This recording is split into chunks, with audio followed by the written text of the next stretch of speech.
You wouldn't be able to know self without the body. Life created the body for a reason.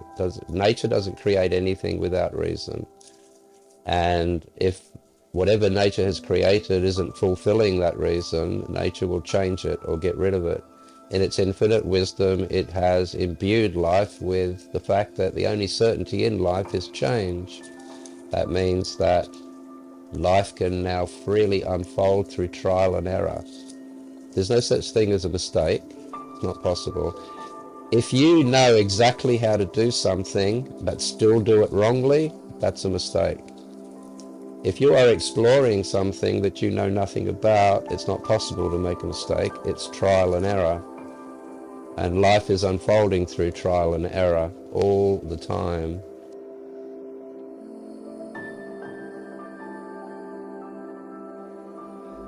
Let's. Introductions. Well, what? How do you want me to, Grandmaster Wolf? Do you want me to just? Is that adequate? Just call me GM. That's what everyone GM. else. Yeah, that's my All right, name. GM. Welcome to Feelings of Strangers, and thank you for coming all the way from the Scottish Highlands, where I didn't know they had the internet. So that's quite amazing. Is there one person standing out there in a kilt holding up a wire? Yeah, there's a guy printing the Bloody white stuff. hell! Yeah. You're just on just mass. for What are you. you doing? Well, it's working, so it's good. And here where I am, I haven't been up this late since I think it was in my 20s. Oh wow. That was a while ago. Yeah, I Yeah, don't go to sleep until 4 a.m. that's Jesus. What's your circadian? What hours do you keep then? But you just don't sleep. No, no. It's in the afternoons here. I speak to people who are in my time zone. Mm, But a lot of my clients are also where you are, completely on yep. the other side of the world. So for those people, I stay up until 4 a.m. and I talk to those people as well. And then, of course, you have people that come over here and they want to spend 4 or 5 days with me personally, in person. And on those days, I don't talk to anyone online at all. Mm. If I don't have a phone at all, I've never had one, don't want one, and I don't have a personal computer. So this is in Oh the God, office. sounds like And as heaven. soon as I'm not talking to you, I don't talk, I don't think. I just live and have a really good time, as one should. It's. I think this will dovetail nicely into what you were just about to say in terms of that start about what's going on. But it's interesting, isn't it, that I've noticed I'm really conscious of not having my phone other than when I need to use it, and just how much of my life disappears when I do have it into Mm. distraction and complete non-presence and non-existence, almost It's non-existence. not going to go anywhere good, I can tell you now. But No, it doesn't. it'll Yeah. change. Life will change for the better. It always does. Hmm. Always. I have a great faith in life. Hmm. Nothing else but life. Hmm. Mm. Do you want before?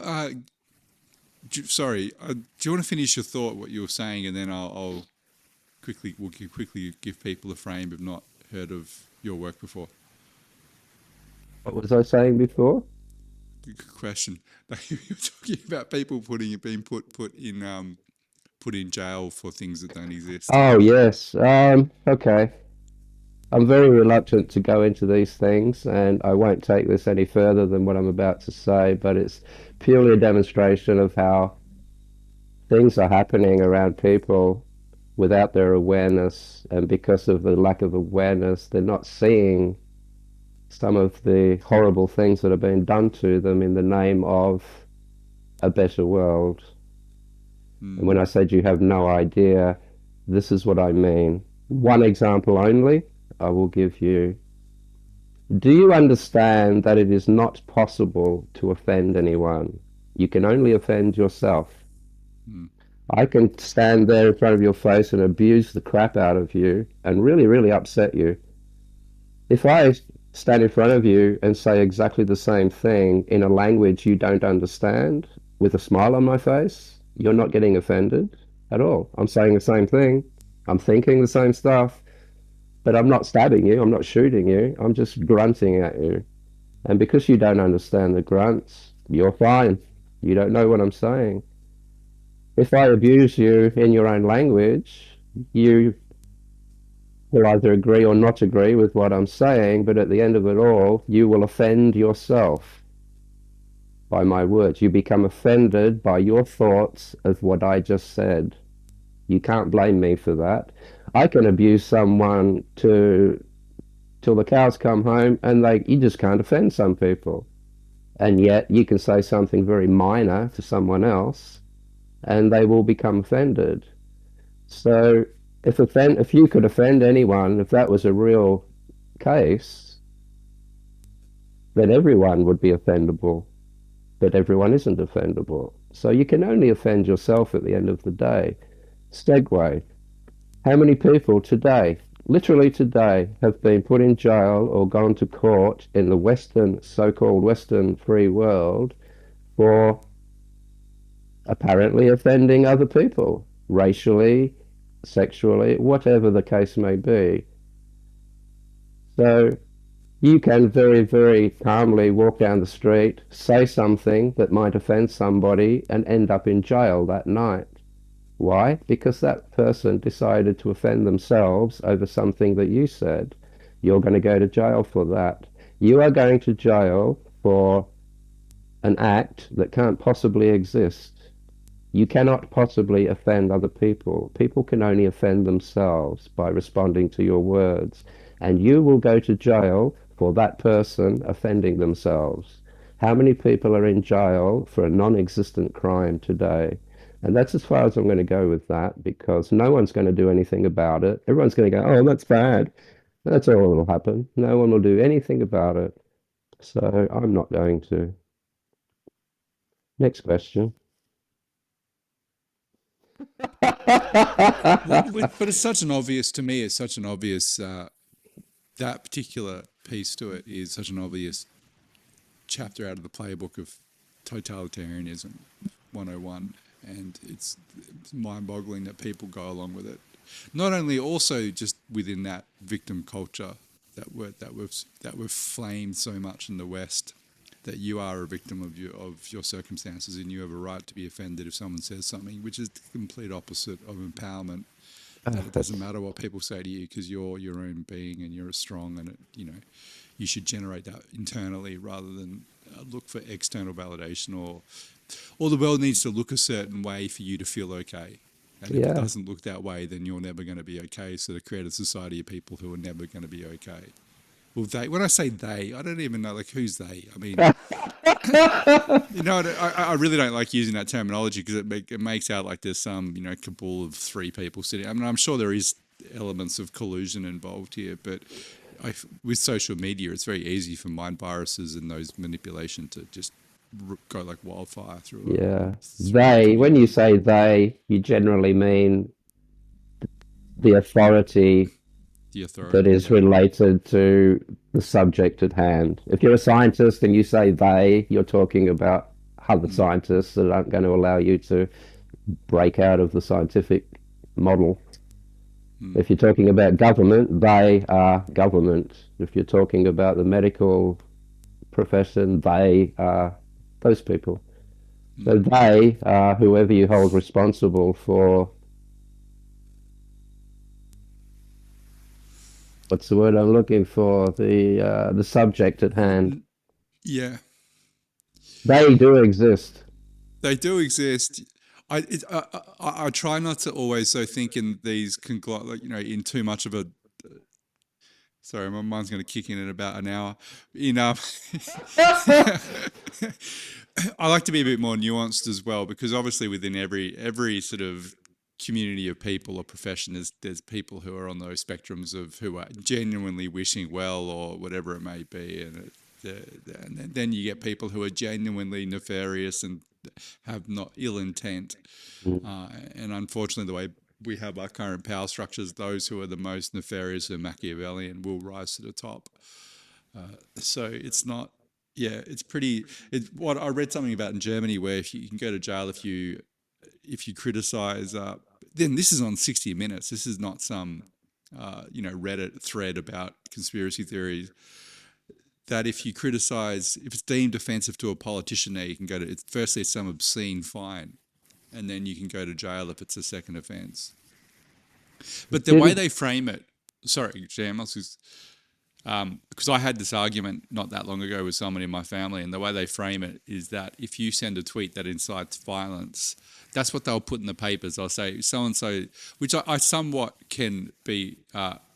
I'm not going to say I agree with that, but if you say something which is saying, "Hey, go out there and stab all the people who are of this nationality," during a riot, I do think there should be ramifications. If you've got some sort of sway, absolutely, there should be absolutely. ramifications for that. But the problem is they usher in something like that, which is legitimate, with a whole bunch of other laws, where they can now just throw you in jail and you won't hear about it for saying something that they deem, as you said, as offensive. Yeah, yeah. Didn't they go through something like that in the 40s, Germany? Can't remember what happened in the 40s. What was that? I'm not going to go there. No, no, no. But this is the thing. It's just like, God damn it, we've had this before, and it's so obvious. And then we seem to just give those things away again. And then it does make me quite red-blooded, hot-blooded, red-blooded. I'm already red-blooded, but hot-blooded when I think of, if I think of, I had a grandfather who went to war when he was 15, so he lied about his age to get in. Couldn't get into the infantry because he had some. They said no, and he went to the navy and he couldn't swim. And so, yeah, he's a madman. He's such a powerful. Got sung 3 times. Somehow survived, and came out of that when he was almost 18. So 15 to 18 survived. Yeah, And I think of all those people who sacrificed their lives, and for them it was this worthy cause of freedom and fighting. And a whole bunch of other things, but let's just frame it in, we're fighting for the freedoms of the future generations to come. And then you just get generations to come going, oh, whatever, yeah, if they want to do. And you're like, what do you mean, whatever? exactly. People died for this. Yeah, I know. It's it'll change. It'll change. It'll change. But people at the moment are very, very, very lazy, whether it's been done by design or education or whatever. This is an extraordinarily lazy race right now, this generation in particular. You take this generation back 500 years, they would last maybe 3 minutes. I, God, I dread to. Yeah, But I the would say thing, even 100 years ago was but a lot harder going than what we have now. oh, absolutely, gosh, you and I would be burnt at the stake for some of the things we've spoken about in the last 10 minutes, No, 500 years ago. I would have topped you in jam. I would have been. It was I've, him. I've, I've heard about you. Yeah, it's that guy with a beard. He looks Yeah. all occult. It's definitely that guy. Yeah, no, absolutely. It's. I think it's a lack. The other thing is, there's a complete lack of gratitude of the difficulties which we've overcome as human beings to create this incredible abundance and ease of living, Yeah. to the point where it's so easy that all people have left to do is to complain, as opposed to being a consistent gratitude for like, oh my God, isn't this all amazing? Yes, yes, yes. Yeah. So, what's the question and what's the answer? Do we change it? Is it changing on its own? Are we being impatient? Is it up to us to watch and see what comes of it all? How Mm, much faith do we have in life itself to rectify itself? And this is one thing people don't understand. We are not life. Trees aren't life. These are just forms that life experiences itself through. And if life itself becomes too disgruntled with a certain form that it's chosen to live through, like the dinosaurs, for instance, if it's a mistake, if it's not going the right way, if it's not functional for life to be able to express itself fully, it will get rid of that particular form. It's done it before, it's done it 1,000 times before. We call them extinction events, which they're not because we're still here. But the dinosaurs, for instance, just as a for instance, they were too damn big. They were eating everything too quickly. But as a form, they were quite a good idea. They were just too damn big. So life, in its infinite wisdom, shrunk everything down. It didn't get rid of the dinosaurs completely. It just shrunk them down a little bit. and the ones that it did keep are serving the world quite well as far as form goes and function. So life has the ability to get rid of things that aren't going the right way, and at the moment it seems like we are going to be one of those, and that's fun. Because life is everywhere. It won't just end. Life won't end just because our particular species has at Mm, all. But until you become one with life itself, you won't see this. You'll think that extinction is an actuality. You'll think that we can end and never ever to be returned, and it's not the case. Life has always been there. Life will always be there. The forms that it takes on will change. mm. Form is relative. Life is absolute. I don't know where That's that very shit came from, but there you go. well. That it's so difficult to grasp for materialistic individual minds. You know, even the understanding of our own individual deaths, let alone the Is there death an of, you know, individual death? well, there would be, yeah, there would be for the individual. I'm assuming it would feel like that. I heard you mention something because I had a. Do you know a gentleman called Stephen Jenkinson? Have you heard of his work? He wrote a book called Die Wise, which is really. I think No, you two doesn't would. ring. Uh, Doesn't doesn't ring a ring a bell. bell. Oh, not to go too far into it, but he worked quite a lot in palliative care and ended up leaving that whole death to death trade, as he would call it, and wrote this incredibly beautiful book about our inability as a culture and as individuals to process death. And I heard you mention about a lot of people actually pass out at the moment of death because they're so ill prepared Yeah, for that event, because we spend so little time reflecting on the fact of the inevitable in our own lives. And if we did, and not even from a conceptual point of view, you know, I guess when you ask someone if you're going to die, that they would say yes. But to actually feel that would what you just started initially with, our whole orientation toward what we're doing in this life would change. yeah. Was that a question? No, it's a statement. The question would be, because if people are still scratching their heads, Jam, you've had a very. I've got some other questions, but they're in my head now, so it's fine. But you've had a marvelously different beginning to life, and to how you're sitting in the Scottish Highlands now talking to me. Just for people who've not heard of your work and what you do and where you've come from, do you want to just jump in quickly to your origin story or In your youth? this body? This Yeah. body, yeah, this present incarnation of GM in. Okay. Without going to, You don't have to go too far into detail. If people want to hear you, I mean, there's other podcasts for the 4 hour version. yeah, I'll go the short version. Uh, as a child, my upbringing wasn't making much sense to me. Um, I wasn't in a family that was tight by any means. It was a pretty much bring yourself up sort of a situation. Um, at the age of, I must say this, by the way, when it comes to times and dates and things like that, I'm an absolute moron because time has got nothing to do with my choice of lifestyle whatsoever. Dates have absolutely nothing to do with my experiences in life. Ages, eons, all of these things mean nothing to me. So that part of my brain that is responsible for mathematics and holding on to pointless memories of when this happened and when that happened has atrophied, so I don't use it.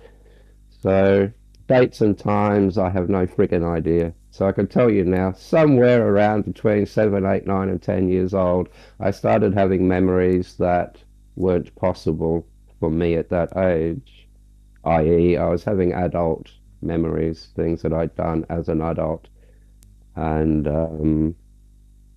back then in the 60s, you don't bring these things up. You will end up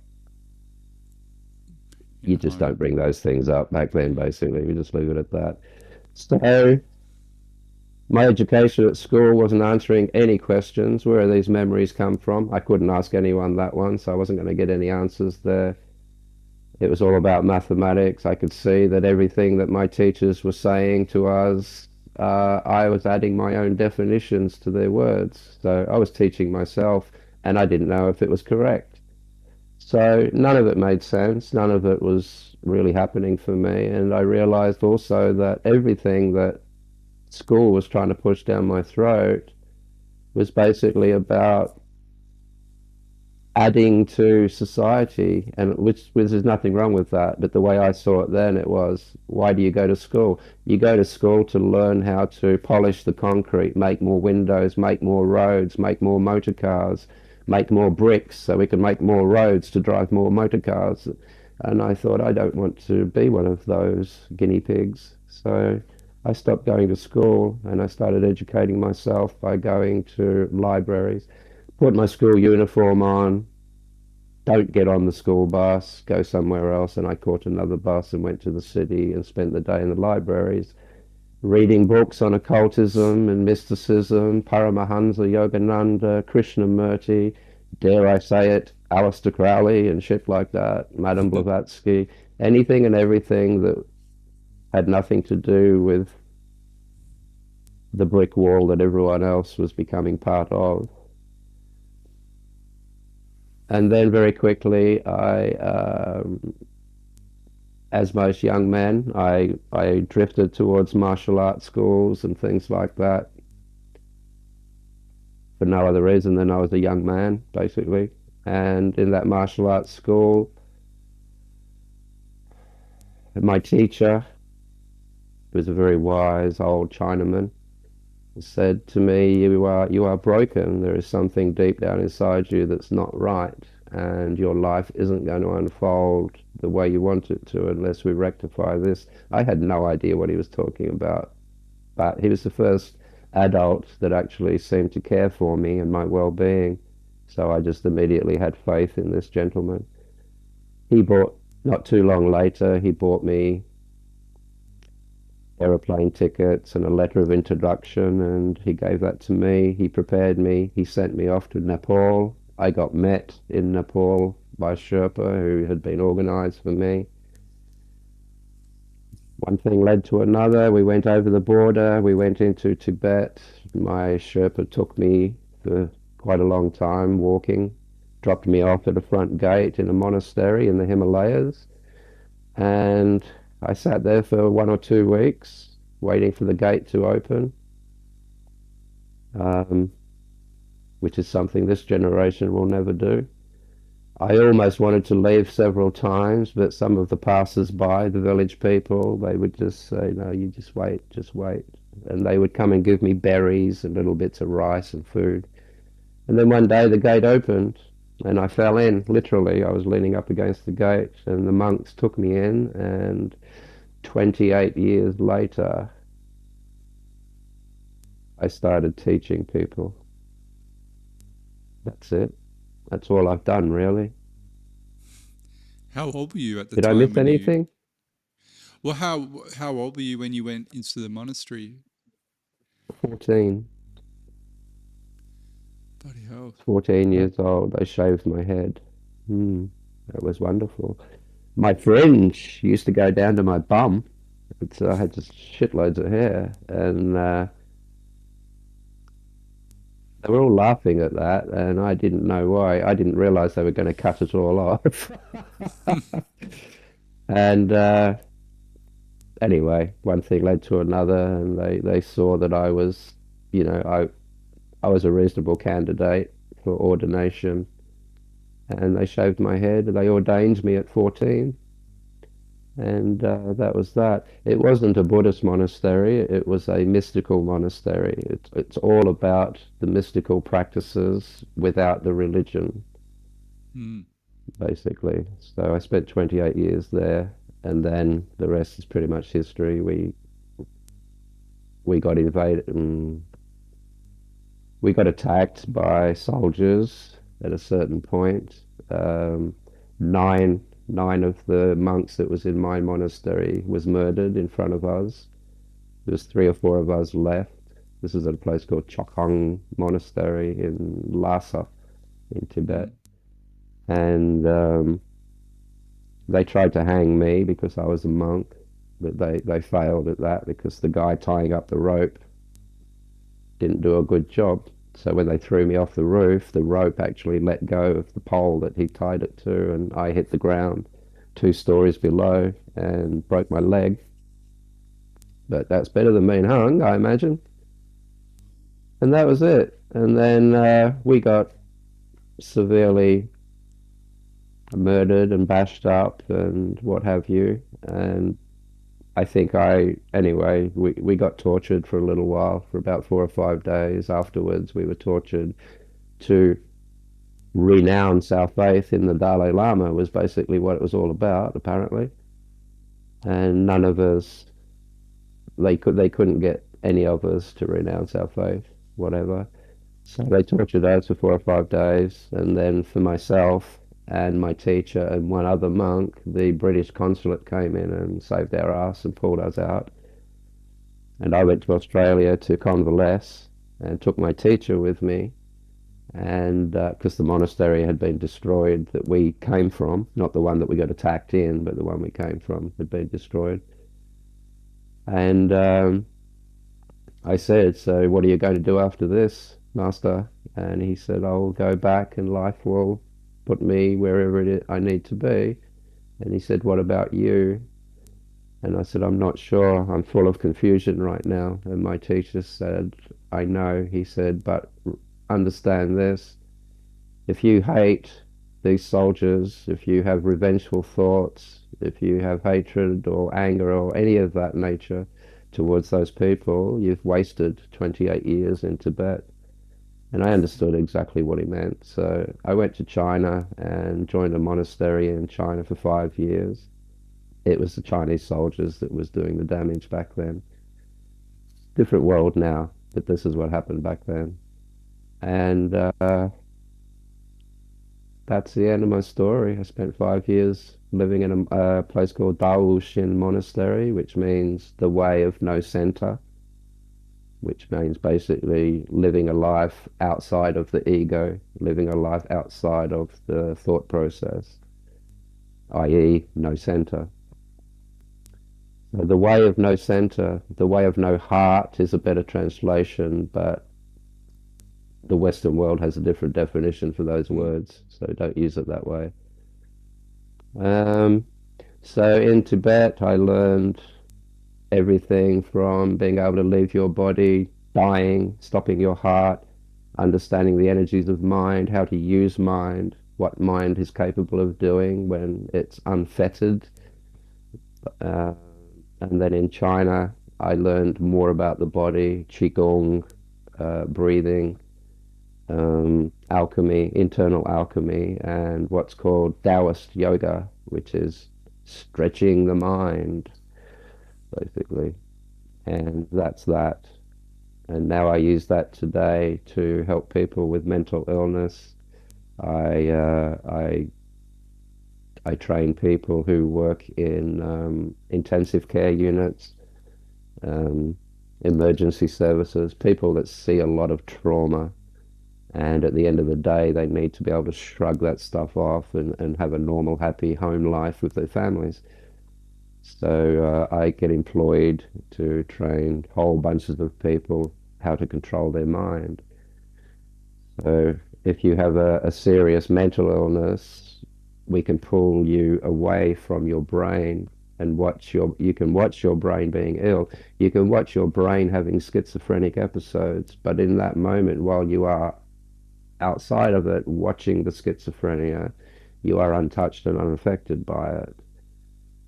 What that does for you is it gives you the control and the realization that you are not a slave to your illness. You can manage it without drugs. I'm not recommending that anyone does that, by the way. I'm just saying this is what I do. And then, of course, people have spiritual questions. You know, where does my fear come from? How do I get rid of fear? How do I rise above fear? How do I rise above delusion. How do I know when I'm being deluded? Blah, blah, blah, blah, blah. All the questions you would want to know if you were to join a mystical monastery. And that's what I do. I completely forgot what you asked me, but hey, it's in No, there that was somewhere. it. That was fantastic. What's just out of personal curiosity? What's the main, say, for with the Tibetan practice of non-religious sort of more mystical teachings? What was the main? I'd imagine it's a very disciplined life in terms of the structure of. Is that correct? With what when you get up each day, there are certain things you do. There is, but it's the discipline of being undisciplined in the correct way, if that makes any sense. It does, But yeah.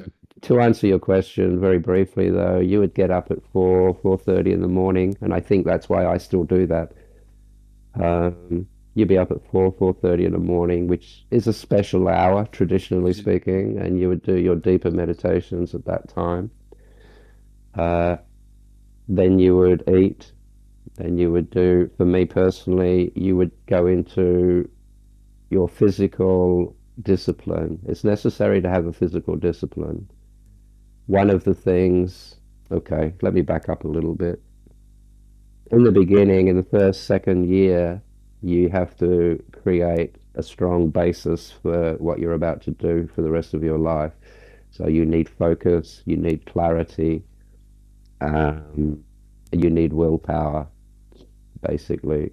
So how do you develop willpower? The best way to develop willpower is to do something every day that you don't want to bloody do. Doesn't take willpower to do something you're enjoying. That does not take willpower. It doesn't take willpower to get up and go and train in a gymnasium every day if you really enjoy it. It doesn't take willpower because you're enjoying it.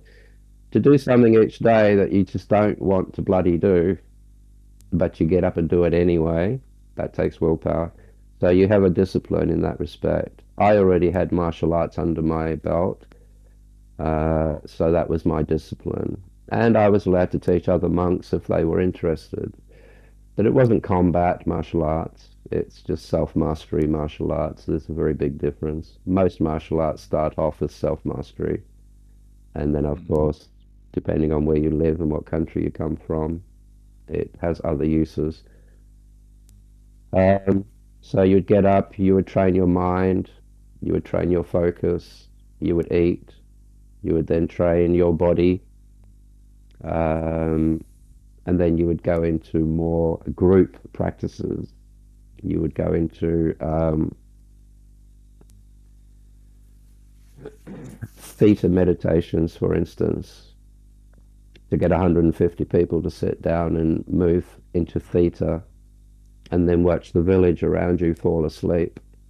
That would be a practice, things of that nature.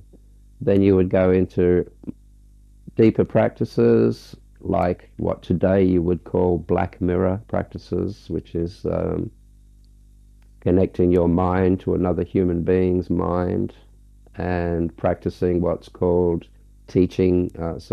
mind transmission beyond the teachings.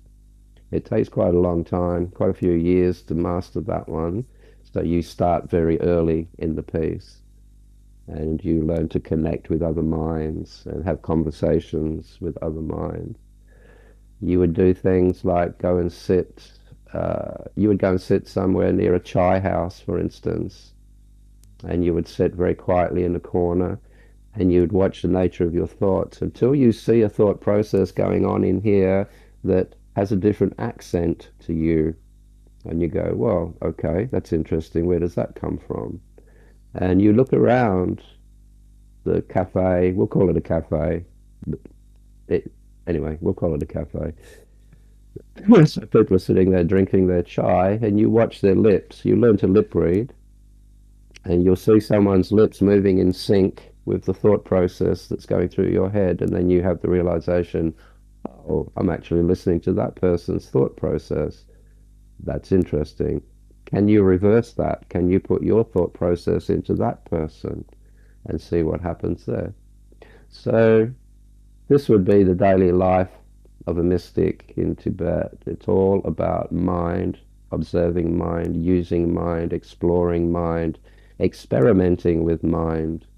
What can it do? What can't it do? Is there anything it can't do, etc.? When you spend 28, 30 years of that kind of observation, you get a pretty good grasp on mind and how it's used. Nobody knows what it is. It doesn't know what it is. That's why life is right now. Mm. Yeah. Mind is trying to understand itself. Not your Yeah. mind, not my mind, the mind that is in all things. I wake up each morning as an empty glove, and I let life put me on, and I watch what it does with me throughout the day. That is watching mind and seeing what it does with you. That's how you learn to trust it and have faith in it and to know it the best you can. But we're like that with everything. We know what electricity, we can use electricity, we know what to Mm. do with electricity, we know how to direct it and how to kill things with it and how to give life with it and everything else. But no one knows what it is. No one knows what an electron is. When you look at an electron, it becomes solid. When you look away from electrons, they turn into a waveform. So how the bloody hell do they know you're looking at them? Mm. But they do. And when you consider the entire universe is made of atoms and they all have electrons, so the whole universe is crammed packed with electrons, and if they are all aware, then wouldn't that mean that that's what the universe is using to see itself through? Just asking the question, that's all. This is how you think. This is the way you explore life. Whether or not Cocoa Pops are good for you for breakfast, I don't give a fuck. Got nothing to do with anything in my life. So that's the difference between real questions and questions that are just a waste of time. I have no idea where this conversation is going, so I'm going to throw the ball in your court, Paul. Well, I mean, the question that I have with that is just what is your main? I mean, it's very difficult to reduce all those years, and as you just mentioned, the absolute vast mystery of the cosmos and unfathomable position in it. But just from let's take it to a pragmatic. I'm not gonna frame this in like how do I get ahead. Like, everything comes back. Often hear these topics being discussed, and it always gets thrown back. It's like, all right, so how can we build this $10 million company together, GM? How can we do that with Yeah. these skill sets? You need to go into marketing and advertising with that infiltrating people's minds. But what was your main observation with yourself and the insight? Because I've had a small insight with my own tepid meditation practice comparative to doing what you've done, but just that awareness of all of a sudden you realize how crazy your mind is. Like for me, you just go, oh my god, it's an absolute it's kamikazes up there just flying around, crashing into your own battleships, and it's real insight into you think you're seeing something clearly, you're experiencing your life in a certain manner, navigating it in a way that you deem logical or right, let's just use that word.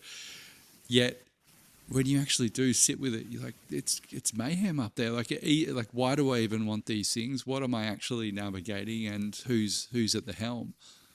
So what was it for you that was the one of the bigger realizations of your own mind? That The moment I found the moment, the now, the absolute moment, the moment I discovered it and found it and learned how to stay there, I saw all the questions you just asked in this little bucket of shit that I used to call me. And I realized that in the moment you are content. If you are content, you have no questions. If you have no questions, you have absolute clarity in your observations of life. That's it. If I gave you an exercise now and I mm, brought you fully into the moment, and then I said to you, now just open your eyes and wait for Paul to come back. In those few moments before Paul comes back, the thought process that thinks it's Paul, you'll be sitting there in absolute bliss, absolute contentment, absolute calmness, with a great clarity and a great sense of oneness with the all, because now is all that exists. Anything either side of now is either the past or an assumed future. Both are your imagination. All of your questions came from one of those two non-existent places. Mm. In the moment, you don't have questions because in the moment is reality. And when you're experiencing reality, everything is clear. You have no questions. People misunderstand this. When you jump in the ocean, there is a feel that comes with the ocean. It's cold, it's wet, and it's powerful. It moves you around, and you can't do a damn thing about it. There's a certain feel in that. That's the ocean. That's what it feels like. You don't give the credit to those feelings to the bus that took you to the beach. You don't give the credit to your bathing suit that you're wearing while you're standing on the beach. You give the credit to the ocean. That's what the ocean feels like when you jump in. It's cold, it's wet, and it's powerful. When you arrive in the moment, it's warm and it's tranquil and it's clear and it is what it is, and it is all pervasive. If you want to find a fish, where are you going to look for a fish? You're going to find it in water. It's the only place you'll find it, unless you want to eat a fish, in which case it'll be in a butcher's shop on a shelf. But anyway, if you want to find a fish, you got to go where fish live. The only place a fish can exist, in the water. If you want to find truth and reality, you have to look in the only place where truth and reality can exist, which is in the moment. Anything either side of the moment doesn't exist. It's just memory or imagination of the future. And these are the things that people fear, things coming out of the future that can't possibly exist.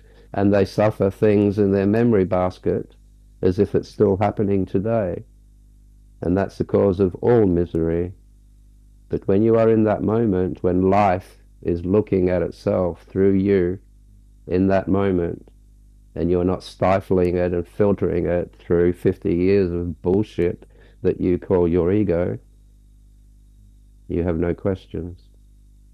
Don't believe me? Do it. I can show you right now. It'll take me less than a minute. I can show you. I can take you there if you want to, and you'll see Mm. what I mean. Do you want to?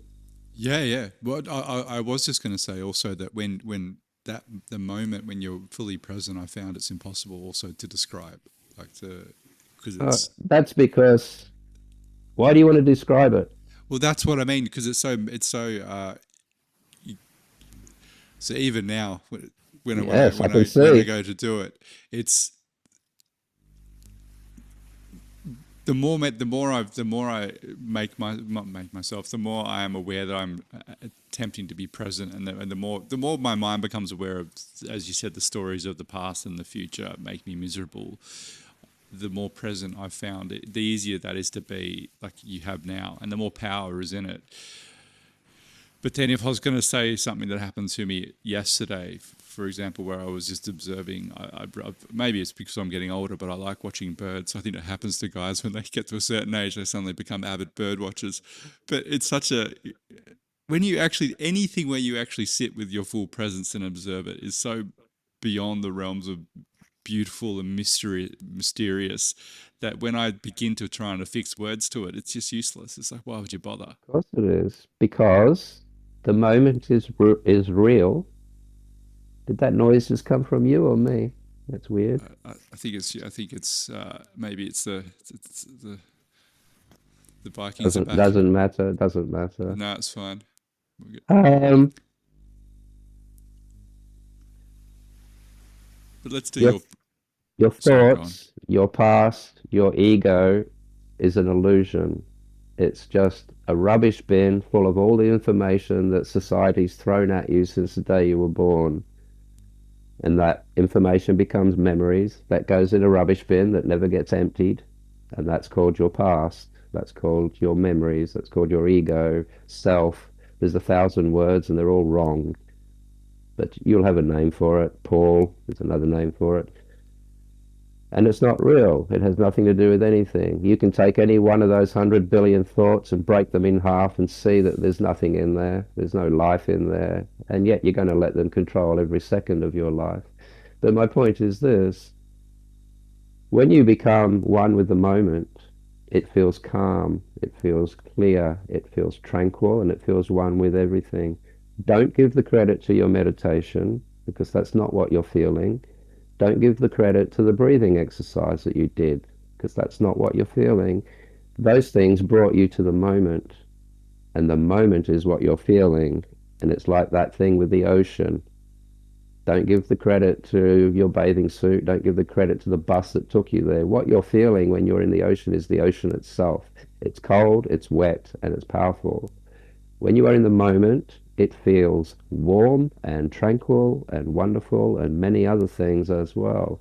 And that's very real. Your thoughts are not real. Therefore, they can't follow you into the moment. That's why it works. So while you're in the moment, you are experiencing the true you when you are not responding like an animal to your karma and your thoughts and your fears and your opinions and all the other bullshit. But when you're in the moment, you are experiencing yourself. It's not your meditation you're experiencing. It's not some magical thing. You are experiencing your true mind, and it feels warm and tranquil and content and all powerful. That's why it works. And you can do that in less than a minute. Is it practical to be doing that all day long? You do it all the time. Everybody does. How many times have you driven through the city or driven somewhere for an hour or so and think to yourself, my God, I was talking to my friend this whole journey. I don't even know how I drove here. Mm. That's happened to you 1,000 times. It happens to everyone. You're sitting on the toilet not thinking about having a poo. You're thinking about work. When you're walking, you're not thinking about lifting your legs up and extending your triceps and your biceps and your quadriceps. You're thinking about your girlfriend or something else. Everybody spends all day long doing everything they're meant to do, and they do it quite well, and they get through their day quite well whilst thinking about other shit. So you are already doing it. All you got to do is stop the thinking. You will still drive your car, you will still talk to people, you will still do your work, you'll still go to the toilet, but you won't be thinking about tomorrow. You won't be thinking about your fears. You won't be thinking about any shit. You'll be living your life as the human being that you were born as. So it's not hard, but you have a fear because you have been educated to believe that the more data you accumulate, the more intelligent you are. And it's actually the opposite. The more data you accumulate, the thicker your brain is and the more stupid you become. Yeah. Now, what? Give me the what were you going to do with the minute of bringing into the You present? want to do it? Yeah, yeah. Let's Okay, do it. this is an easy one. Most people have done this with me, but because it's so easy, it can't possibly have the power that it has in people's Mm. minds. Okay, let's do it. Ahem. You need to relax your body. Feel gravity pulling your ass into the chair and allow it to do so. Relax. Now close your eyes. I'm going to count to 4. That means take a very slow breath and take 4 seconds to fill your lungs about 3/4 of the way. Don't fill it all the way because that becomes uncomfortable and there's no point in that.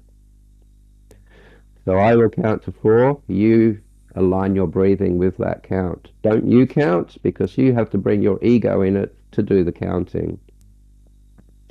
When you do this exercise yourself without me present, you don't need to count. You just need to estimate around about 3, 4 to 5 seconds. Just estimate. Don't count. Here we go. Take a nice slow breath in through your nose to the count of 4. 3, 2, 1. Hold your breath for 4, 3, 2, 1. Slowly breathe out through your nose. 3, 2, 1. Breathe in. 4, 3, 2, 1. Hold. 3, 2, 1. And breathe out. 4, 3, 2, 1. Now do that one more time without me counting and without you counting. And I'm going to talk while you're doing that. When you finish this breath of in, hold, and breathe out, slowly open your eyes at the end.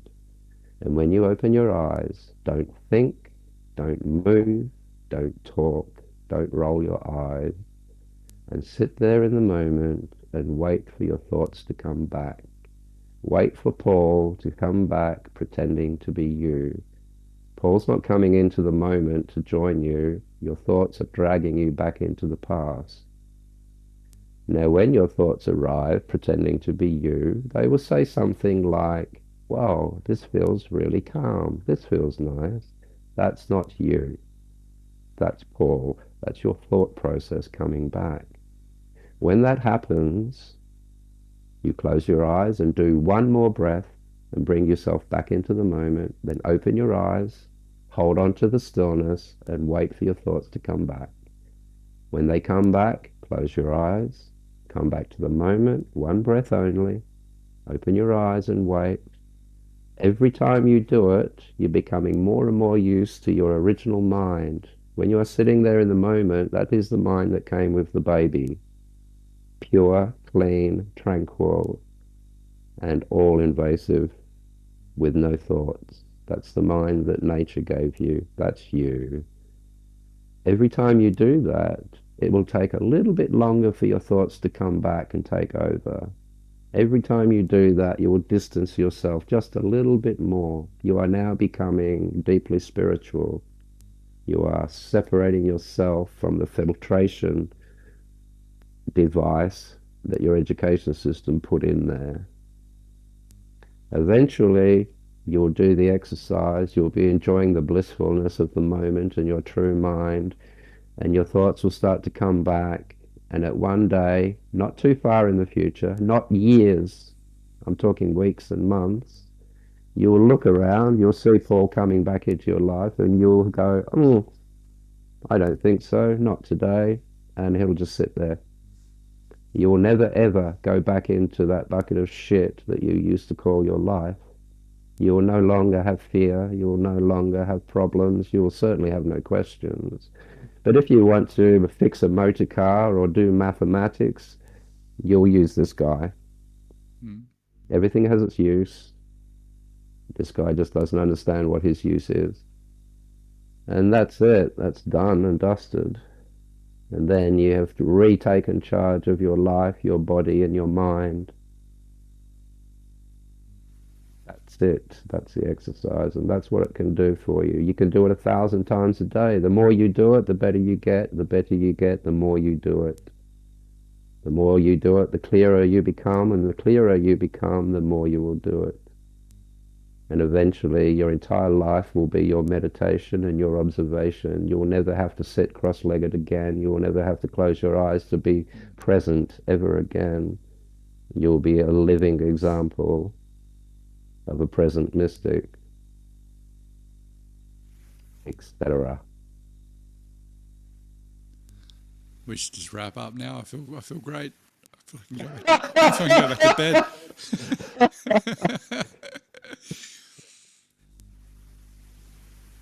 Yeah, the simplicity, even everything around what you just said with the way we've framed spirituality and mysticism, it always seems like it's something in the very long, distant future. Like you hear people who've done 1,000 Vipassanas and satsangs and gone all over the world.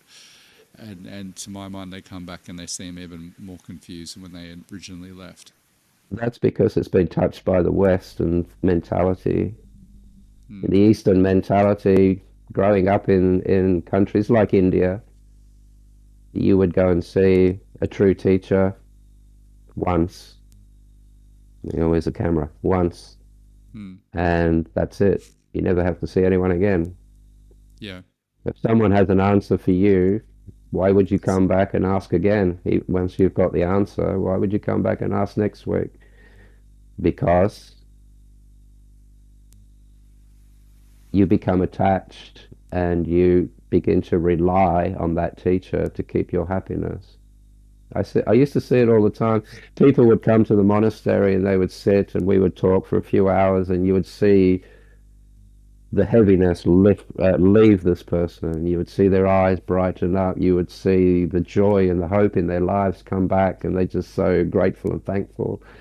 And then I would watch them drive down the driveway towards the gate, thinking that now they have to go home to the husbands, now they have to go home to the screaming kids, they've got to go back to work tomorrow. Before they get to the gate, they've lost everything that we just did.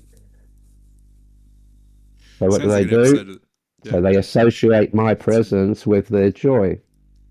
And that is wrong. That's becoming addicted and reliant. So people, anyway, that's the story. Go on. Yeah, What? no. Well, one's a comment which I think which you just when you when I feel like you're actually present in a place. So when I went to India, I had no desire at all to meditate because I felt like what you just said, not from my own personal like I am now I am now free from my ego. It wasn't that. It just felt like culturally it was so much more. The things that I was trying to attain through meditation was so much more present just within the culture Yes. that I felt so much calmer and just naturally present because of the way everyone else was, the majority of people were being as I observed it. When I come back here, it feels like very much I need to go and do that practice Yeah. to keep a distance from, but even from the insanity as I would deem it of this culture. But then which I'm a part of, so I'm not saying that I'm separate from that, but it's very interesting how. Let me say this, that this will lead into a question because I think this is something I had personally. We read when I was younger too. I found in the occult bookstore in Melbourne, I found Krishnamurti, I found Nisindat Naharaj, I found Yogananda, and Krishnamurti I remember I really gravitated toward for Oh, some I loved reason. Krishnamurti. He was my first Yeah, great teacher. Yeah. well, I got like I remember, yeah, Freedom from the Known and The Light Within, but Freedom from the Known somehow was the first one I picked up, and I had all these books. I don't know how. I mean, that's obviously his most well known work. But I have to say, GM, like I didn't have anywhere to put it, so it fucked me up because I didn't like. So that I didn't like it. Firstly, it really freed me from the culture I'd come from, like this suburban upbringing with this very clear cut cookie cutter, as you mentioned earlier in the interview. Like this is your path. You now need to go to university, get a very good degree, do a high mark job, and to afford the house to put your kids in the same school. And I remember just seeing that, and then it just seemed like this ridiculous little hamster wheel of no real change. So that broke me out of just the idea that there's other ways of your consciousness being within this reality. Like it really opened those doors. But then those doors opened, and I spent all this time. Maybe I needed to go to Lhasa, but I was just walking around. I couldn't. I had no one to talk to about it. I tried to talk to a few friends who, for the most part, just went, "What's this shit? Let's go Yeah. get a beer." And I went, "That sounds pretty good." The But then Australian way. the Australian way, mate. Nothing a beer won't sort out until too many beers sort too much out. But but then I couldn't. The whole thing of the observer and who I was observing, and I was observing my mind, I was observing reality, and I was sort of I ended up sort of negating my reality at the time because I guess I couldn't integrate and understand in a fullness what he was saying, and I had no practices. So, and the question is, like, I've come back to some part of we're also here having a physical experience. So I sort of came to then, well, the body also has its own consciousness. Hold on, I've gone too far. How did you? Like, so what's your take on that? No, because there's another question there which I'd love to hear your view on. But I mean, what would you say to just understanding what, say, someone like Krishnamurti talking about of there being this other self, let's call it the soul, inhabiting this, and say the almighty, say a consciousness itself in all its different little refractions, experiencing life. That I kind of also feel that for me that may be a bit crazy at the time. or was that I just didn't understand it and I had no one to ground it? The best thing that came out of Krishnamurti, for me anyway, is that he pointed out that truth is a pathless land. I love that. Yeah. And what that means is if now is the only reality, you have to have had this clear observation to understand these words. If now is all that there is in reality, anything either side of now is either memory or assumption, future or past. If now is the only reality and the entire universe is experiencing this now, which it must, where is the path going to go to? Can only end up back to now. Where can a path go if now is all that there is? There's no room for a path. It's not possible. A path can only lead you into a delusion. It can only lead you into the past or lead you into the future, and neither really exist. So a path is the last thing you want to be looking for.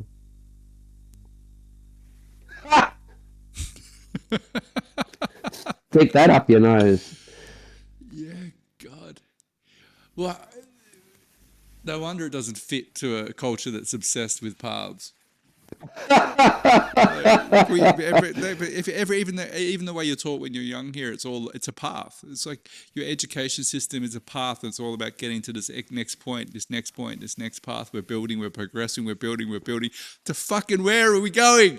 Nowhere. Where the hell are we all going? Yeah, well, that's what you realize, I guess, when you're Oh yeah, I don't know. Do you realize that? Maybe you realize that in your deathbed that you've spent your life going nowhere, which is fine. And that is what Tibet is all about. Your life is a preparation for the dying, for the death. That's your whole life is about that in Tibet. That and mountain climbing. But The mountain climbing sort of just naturally fits in there because it's quite that mountainous. that's it. You got no option really. If you You got want to no go and option. take a piss, you're going to have to walk up a hill. If you want to go and have a Yeah. shit, you're going to have to walk up a hill. It doesn't matter where you go, you are going to walk up a hill. That's just living in Tibet. But yet it's all about the bardos and the preparation for death and understanding. Being alive is what we call being in the trenches. So when you're in the trenches, you have time, even though there's still war going on all around you. While you're in your trenches, you have time to recuperate and take stock and clarify what it is that you're doing and what you've gotten yourself into. And this life is seen like that. This life is your opportunity to prepare yourself, understand the war that's going on around you in the world. And I don't literally mean war, I just mean the misery of humanity. Um, and you take stock, you learn what it's about, you learn where it comes from, you learn about the delusions and the illusions of it all. You find the golden thread of bliss and peace and enlightenment amongst it all. And then when it comes time to die, you remain conscious. You don't faint and miss it all and have to start again. Hmm. It's about fear. People fear death because they imagine all sorts of ridiculous things. Fear can only come from the future, and it can only be of your imagination. And yet, how many people live their entire life in fear of death, fear of anything? That means the person is going to spend their entire life fearing their own imagination. Hmm. Whose fault is that? Hmm. Is it a fault? Depends. If Depends I on. have a gun in your face right now, it's not the gun that you're scared of, it's what's coming next. There's no room for fear in the moment because Hmm. in the moment you have no imagination. Hmm. Yeah, isn't that? Because I've been in a few instances that I've close to got myself almost on not having this conversation with you because I'll be somewhere else. Maybe we'll be having it in another dimension. But but it was amazing the level of clarity and ability to respond when you are just completely in that moment to to death. Have Like you I had a was. motorcycle accident before? I haven't had that. No, I was caught in an avalanche and I've been chased by wolves in China due to Then you my own understand. idiocy. Yeah. Yeah. and it was just incredible. The this actually leads into, I do want to go back to something you just said before, but the intelligence, and I want to ask you this, the intelligence also of the body. Because I remember when I got chased by wolves, and it was actually just below Tibet where I was, in that, I can't remember what the province was called, but Was it I in was out at, Nepal? no, it wasn't Nepal. It was, oh God, God, it's really bad that I can't remember. It's this huge. So it's mostly, it's not Han Chinese there. It's obviously the. It's just this huge. It's where they bury all the bad, like they're throwing all the nuclear waste and they're doing all the Yeah, stuff out there. Because yeah, it's this huge land. It's just a huge swathe of land, and I went out there because it just looked. I thought it looked interesting, and it is. It's almost like a lunar landscape with these crazy structures, and no one's there. Comparative to coming from a huge city in China, like it's like similar space to Australian desert almost, yeah, and yeah, a lot of traditional people, full garb, horseback, living these lives that look like you step 500 years in the past. And there's me in my Canada Goose jacket with a camera. Like, hello, chaps! Like, just wandering around like it's Disneyland, like an absolute idiot. And I went out to a lake in the middle of winter to photograph this lake at dusk because it looked beautiful. And then all of a sudden, I realized I'm out there by myself, and I felt before I saw it. I felt danger. Like I've just mm, felt like there is something ominous about to happen here. And I'd spun around and coming out of this, it was literally like a Braveheart. It was like coming out of this mist, this foggy mist with these huge dogs. And I don't know if they were wolves or dogs, although what the scenario was, it wasn't that important at the time to identify what they were. And I just went, "You idiot! You're about to die in this far flung land because you're an idiot. Because yeah. you've wandered from the village in a place which is clearly not a city." But my body's ability to respond, like I didn't think. I just like it was either okay, either stand your ground and fight off or run, and I chose the latter, and I just legged it, and I must have run like Usain Bolt for about a k, like a unbelievable. And in hindsight, like they could have killed me if they wanted to, and there was a few other things that happened, and I think it was more.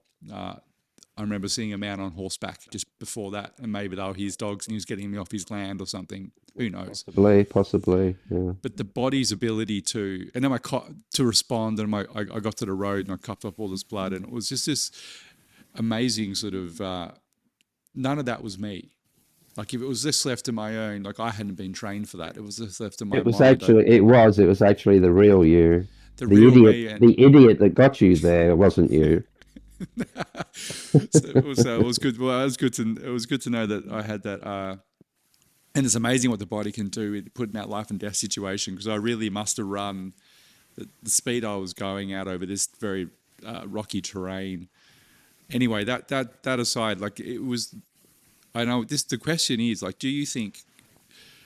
Because let's say, okay, so the soul being eternal, and this being a game of consciousness to understand itself, which has no time to it. Like consciousness is or ever present, expanding into new realms of seeing itself.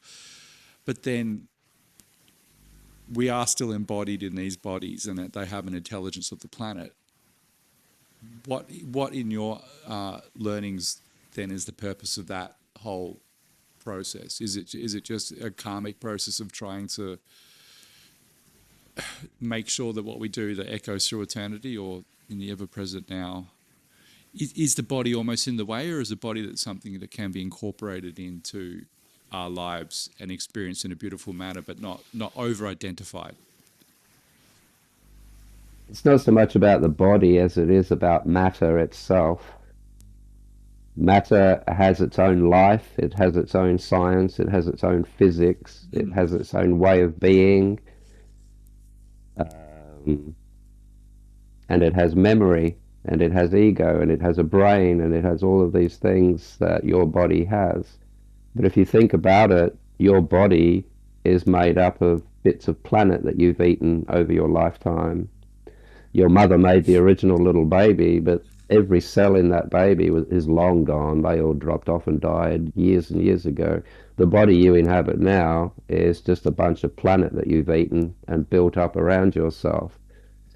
Now, the planet is billions of years old, and every cell, not every cell, but every molecule, every atom in your body at some point has been in a dinosaur, it's been in mystics, it's been in fish, it's been in trees, it's been used over and over and over and over and over.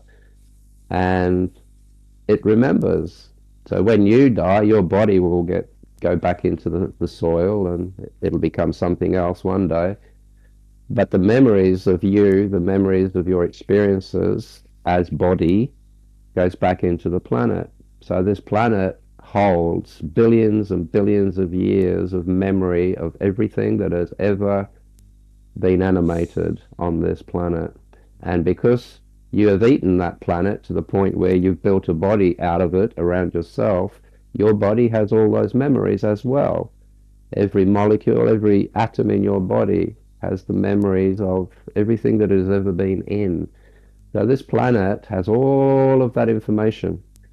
From that, you can have past life regressions, you have genetic memory, you have evolutionary memory. All of these things that science is looking at now is of matter, all physical stuff.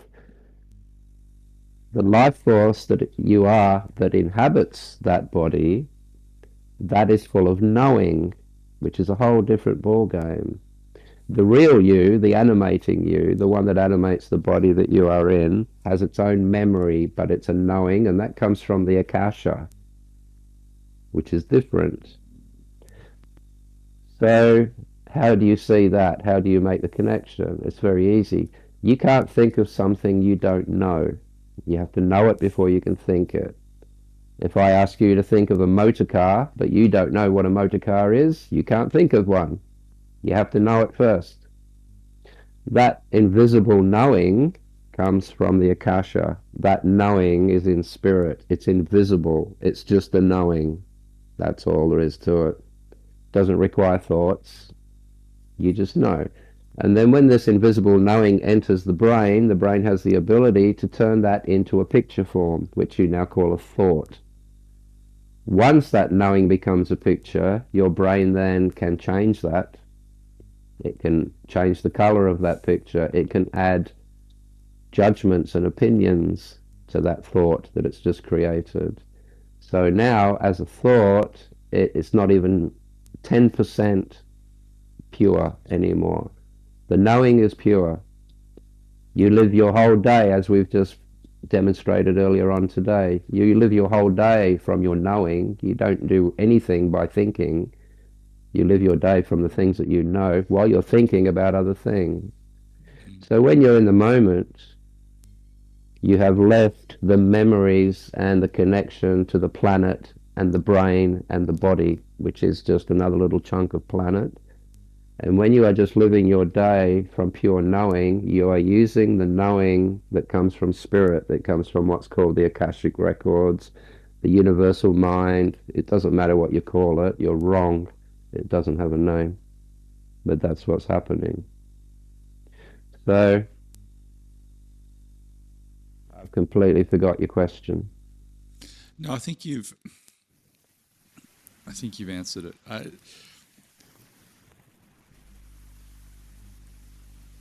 I've just seen firsthand when people go too far without the mooring in a deeper understanding of what we just said with this, what you just said, the knowing of the true self. But they'll go to all these satsangs and so on, and they sort of think they're connecting with it, but it's a Western idea of connecting with it, and often comes from I'm now connected to cosmos, and they're either incapable then of dealing with day-to-day reality because Yes. they've become so tapped into that, and they're like, oh my God, someone wants me to pay a bill. And I went, yeah, it's called living, brother. It's called living.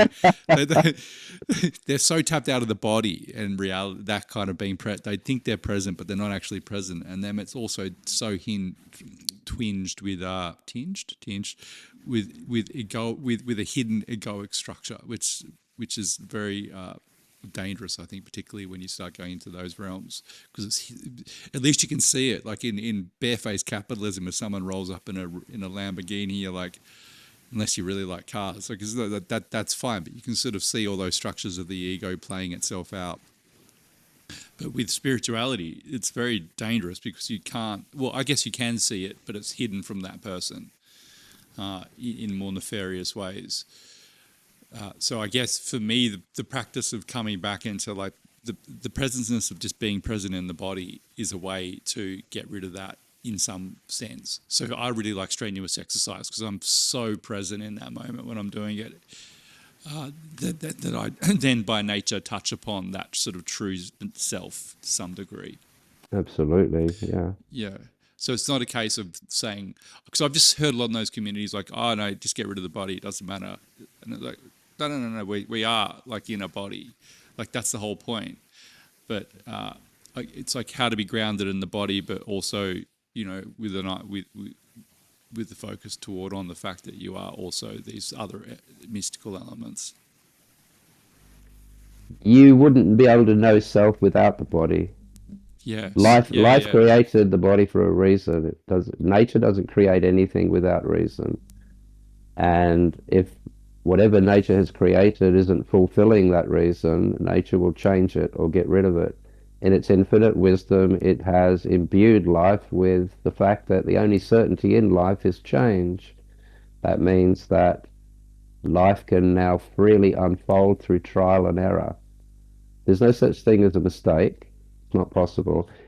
If you know exactly how to do something but still do it wrongly, that's a mistake. If you Mm. are exploring something that you know nothing about, it's not possible to make a mistake. It's trial and error. And life is unfolding through trial and error all the time. So by watching, it learns these things about itself. It created life. It created life. Life created matter in order to be able to see itself. Think about it on a very simplistic way. If you were Casper the ghost and you knew you existed, but you've never actually seen yourself because you're invisible, what are you going to do? You're going to find some kind of a paint that you can throw over yourself, and now you can see what you look like. Now you can see your characteristics. Now you can see whether you look silly or not. You can see yourself and you can explore yourself and you can check out your limitations and all the rest of whatever it is that you are. But without that bucket of paint, you will never know anything about yourself other than what you feel. So the matter that we inhabit is a bucket of paint. Without matter, life cannot express itself, it cannot see itself, it can't fully know itself. It is absolutely necessary to have this body, absolutely necessary. Once you have that knowing, and once that knowing has been uploaded into the Akasha, then you don't need the body so much, unless you wish to come back through what they call love and go through it all again just to be able to point things out to other people, which is once again a delusion of the Western mind. There are no other people. There is no other entity. There's just you. So the moment you become self-mastered and you know everything about yourself and your mind and your abilities, you know everything about everyone else as well. Because it's the same life, it's the same spirit, it's the same mind that is in all things. Hence, I wake up each morning as an empty glove. I wait for life to put me on, and I watch what it does with me through that day. And it has never steered me wrong yet. Because here I sit, happy, healthy, really enjoying myself. Yeah, that's that. You just said something which I found really incredibly beautiful. Like you can't know somewhere you haven't been before, which for me really frames. I think most people don't act from an evil place. Like they act from a place of somewhere they've never been before, and they make mistakes and they do things which when we get offended and take personally because we've got these structures that you shouldn't do that because I've been there before and you shouldn't behave like that. All And then these, they go to jail. and then they go to jail. But even in the small, like you feel that like people have wronged you, and it's a much more God, just for your own well-being, just to be like that person's never been there before. They're experiencing, they're learning, and there is, as you said, there's no right or wrong to this. We're just all, for the most part, the majority of us are just bashing through to places we've never been through a jungle, just trying to Yeah, carve a path through this jungle, and then realizing ultimately that we could have just stood still. Maybe, I don't know. Yeah, stay at home and drink hot chocolate. That sounds all right. Yeah, Bloody hell. Yeah, that does tie into the laziness thing, though. absolutely. Nothing wrong with being lazy if it's not hurting you, if it's not damaging anybody else. Mm, Understand what being lazy is. You realize that being lazy is part of the monkey we inhabit, but there's nothing wrong with that either. If you are the master of your body, you will overcome your laziness. If you're a master of your body, you will allow your laziness when the time is appropriate. It's the time for everything. mm, Lazy is only bad when it's being exercised in an inappropriate moment, mm, like everything. mm. Yeah, I'm just conscious of your time, and I'll let you get back to getting being cold. Oh, thank you. That's so kind of you. Yeah, you go. Do you own a kilt? Do they still rock the kilts up there in the Highlands, Yeah, or they is it? still rock the kilts. No, I don't have one. Not if you'd see my legs, you'd see why. You got to expose them to some good old Scottish Highland air. They might. Yeah, yeah. Uh, It is lovely air. It's lovely water here. It's lovely air. It's lovely everything.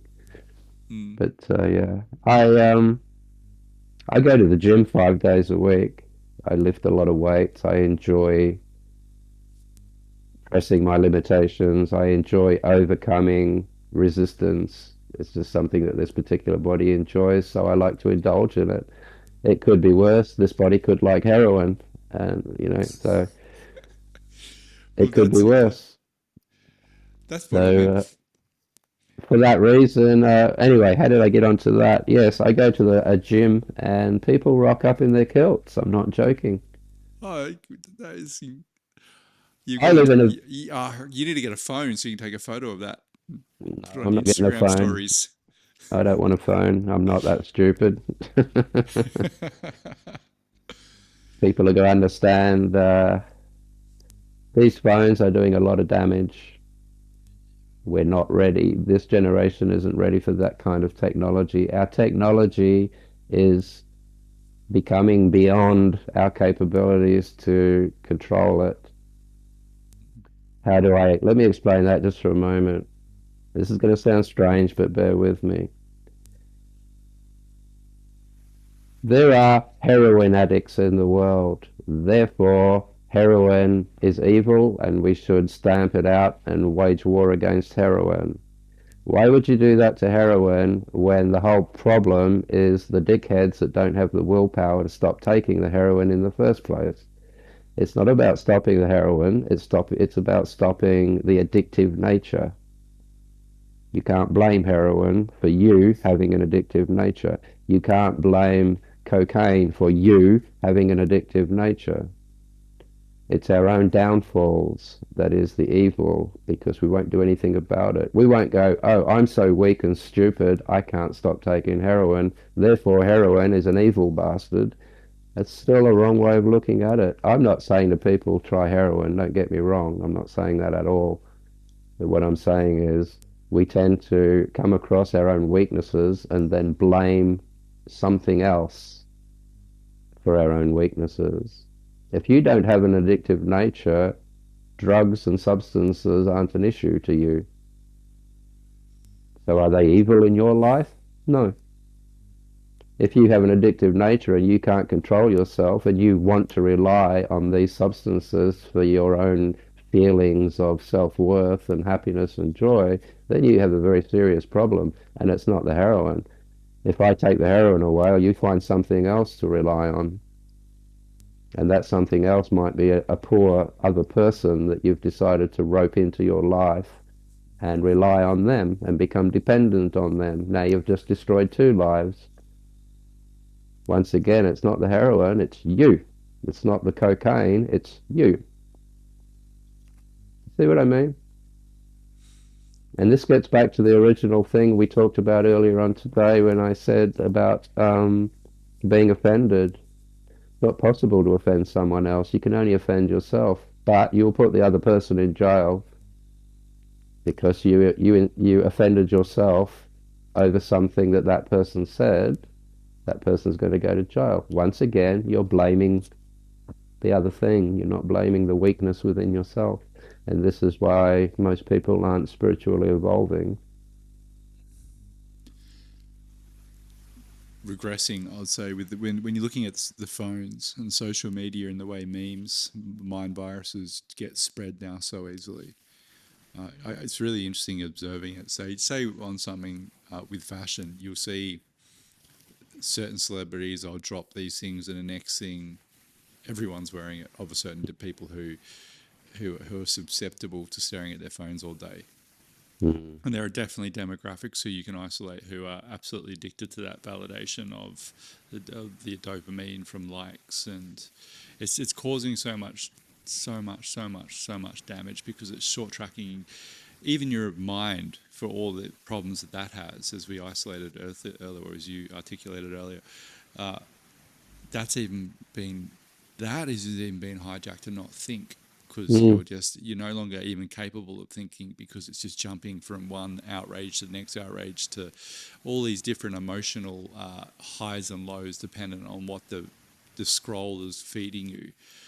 And something I've banned. So I'm quite good. I isolated fairly early that this doom scrolling, as it's known, doesn't make me feel very good, or even looking at almost anything online doesn't. But then I would justify, say, listening to podcasts and all this stuff. So I would consistently, I'd take my dog for a walk, and I'd consistently be listening to things because how dare I actually have a space of time where I'm not doing anything because you need to be productive.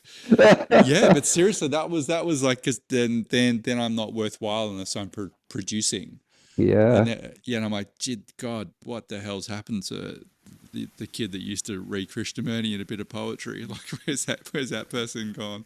And And then then go I'm to the gym, and just enjoy yeah, yourself. Yeah. just go. Well, but even when I'm trying to work out now, like I try and just do it inside, like not have something going. But I just put out, and I'm quite good with discipline. So I just did a hard and fast rule: is if you're out walking and you're not talking to somebody on the phone, then you're not allowed to have your phone with you. And I've done that not that long, and I've noticed the beauty of life is how quickly it reorientates itself back to its state. And I've Yeah. actually stopped because my dog, there's always a spots where she needs to tap out. So and I love her. She's like my teacher. She's like, wait, no, sit here, and she always chooses quite nice spots where there's lots of trees and birds. And it's like, fuck, the majesty, the beauty, the ever present beauty of this life that I've continually am missing because I'm staring at a screen or I'm thinking I need to be doing something as opposed to just being here. Yeah. But the positive in all of that is how quickly that's come back and how quickly I've recognized how important that is to be focusing on that far more than this device. And I don't Yeah. think it's all bad. I think we're talking by virtue of these technologies, and I think all those things are wonderful. And sharing positive things is really great. But unfortunately, like most things that we get, particularly in the early stages, 98% of it is absolute rubbish, Yeah. We become obsessed very quickly and as we're a creature. addicted. God, we're addicted. If you look now, uh, I might overshare. I'll share this little vignette, and then I'll let you finish. But this is really highlights to me how addicted we are, or how addictive these things are. So I set out. There's a bus stop. This is going to sound really weird to everyone. So I'm just going to. I'll just roll with it. It's not weird, but I'll have my breakfast. You can deem whether you're offended or if it's weird. But out my balcony gets the morning sun, so I'll sit out there in my underpants. But they're boxer shorts. I'm covered. I'm not naked. Like I'm not a flasher. And I'm eating I'm eating my breakfast to get the morning sun because it feels lovely. And there's a bus stop about I don't know 150 meters down the road amongst them. I live in the country, so Yeah. it's just like a country bus stop. It's fine. And the kids all get there and they waiting for their bus. And I don't care because I'm not naked. I'm not gonna go and cover up because I'm not doing. God, this is the more I try and justify it, the weirder it sounds. But in my generation, if there was some dude sitting up there in boxer shorts eating his breakfast, you'd at least say, "Hey, look at that dude sitting there with his top off or whatever." It'd be a point of conversation to your mates, and you might shout something, "Hey mate, put some pants Yeah. on, Put it away. Yeah. put it away." And it's not out, people. It's definitely in. But everyone, calm down. But not one. I look up and I'm not even bothered. This is actually the thing. Maybe I would put pants on if this wasn't happening. Not one of those kids ever looks up or looks anywhere. They're all staring, and they're all standing. There might be five of them. Not one of them is talking to the other. They're all staring at their phone. They're probably texting each other. And you think, where the fuck are your parents who have given you these devices? Like, you might as well why are you walking down there with a bottle of bourbon or some meth? Like, you've Yeah. given them the same level of incoherence and detrimental to their learning and to their growth. And you just think it's a normal state of being. And you're like, that is not normal. They're in the country. It's the morning. It's the most beautiful time of day. Yeah. And they're all staring at their phones because they're addicts. Yeah. So what point do we need to get to as the culture to actually, I don't know, you see it happening. I think just in Sweden, they banned phones entirely from schools altogether, which is Yeah. great. When it comes to totalitarianism, I think that kind of stuff I'm all for. Because you do need to have these radical interventions. Otherwise, you're going to have a generation of kids whose brains are complete jelly. Yeah. We're more interested in our so-called ridiculous intelligence and ability to create more and more technological devices. We are more obsessed with that than whether or not our children Yes. Yeah. They're going can to be handle it, well. whether it's going to be detrimental to our children, you know. If you give a stick of dynamite and a box of matches to a monkey, it's not going to take too long before a fucking explosion occurs. Yeah. And that's what we're doing with we're coming up with technology now that is way beyond our abilities. We are bringing things into our society at a point in time where our children are still heavily addictive, have addictive natures. We are educated to have addictive natures. It's in our education. This world isn't going to change until we change the education, until we change the basic program that gets put into everyone around the planet. You have to change that. You think about it, all the problems in the world, including war and famine, is based on emotional and psychological problems. Hmm. It's hatred and anger that creates war. It's inconsideration that creates things like, starvation and all of that. It's inconsideration. And this has been going on for thousands of years, and we know that, and yet, how many people come out of school fully versed in how to control their emotions and their thoughts? No one. Why? Why, when by the time you have left high school, why don't you have a full understanding of emotion and thought and how to wield them, how to control them, and how to get the best out of them? Why don't we do that? Because it's creating war and it's creating everything else. Why aren't we stopping that? It doesn't make sense. It's irrational that we don't learn that. It should be one of the first things you should learn is how to control yourself. When you can control yourself, then you'll be able to control your devices and your substances and everything else. But you don't come out of control. You don't come out of school with any control over self, and therefore anything that comes into your life that can give you pleasure, you're fucked. It will take you and live you. And that's it. Ba-ba-dum-bum. I may go now. Yeah, Jam, I want to finish on a positive though. Do you see any? That was positive. No. Well, you gave the solution. Like, yeah, I think that's an evident solution. Is that how I see it? Is that there's more access now than what I had when I was younger Yeah. to wisdom and teaching. Almost at a point of there's almost too much. Like finding one book was you could read Krishnamurti for 10 years, for example. Whereas now you can get everyone, and it's just like, Jesus.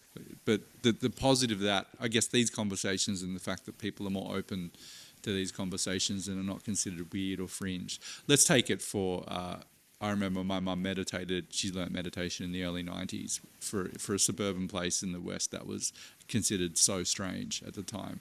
Yeah, Like she was doing something pretty out there. Whereas now it's the most, it's almost passe to say, everyone's heard. So for and whether or not it's actually implemented in a way that it was intended and so on is another discussion. But at least these threads of what tools that can awaken people to a greater awareness of their true nature are more present than ever. So yeah, yeah. yeah. But you got to So, get people to want to delve into these things, don't you? mm. Anyway, Well, we'll speak to Mark Zuckerberg and see if he can put a meditation, make can you? Instagram just one big meditation app. Yeah, okay, and then people can get addicted to that. Yeah, well, it might be it's one step at a time. Yeah, Jam, yeah. thank you. I've thoroughly enjoyed talking to you. Thank you so much for your time. And y- Do yeah, it again. yeah, I'd love to speak to you again. I've got look, I just really connected when I first heard you talk, and you are everything I thought you'd be to speak to in person, Oh, whatever that is. thank you. But yeah, but just a voice of sanity and clarity, and so needed in this world. And I'm going to let you get to the gym in a kilt, or tussle an elephant, which we won't which we won't go into. Thank you so much. My pleasure, Paul. You take care, Thank you. buddy.